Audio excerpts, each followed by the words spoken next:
New ইয়র্কের প্রাণকেন্দ্রে Manhattan park avenue ঘটে গেছে একটি হৃদয় বিদারক ঘটনা।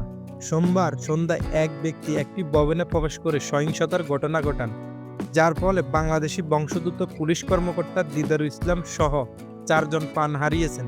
পরে হামলাকারী নিজেও মারা যান। নিহত অফিসার দিদারুল ইসলাম ছিলেন এক দায়িত্বশীল ও সাহসী ব্যক্তি, যিনি স্ত্রী ও 2 সন্তান রেখে গেছেন। এ ট্র্যাজেডি পুরো বাংলাদেশের কমিউনিটিকে নাড়া দিয়েছে।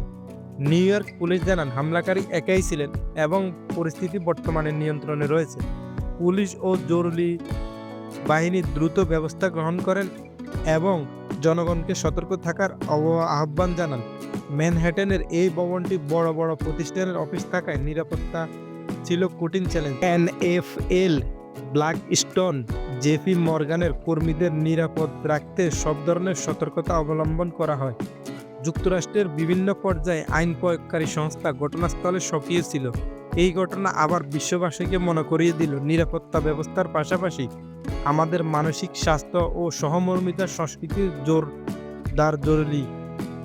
নিহতদের পরিবারের প্রতি গভীর শোক ও সহানুভূতি।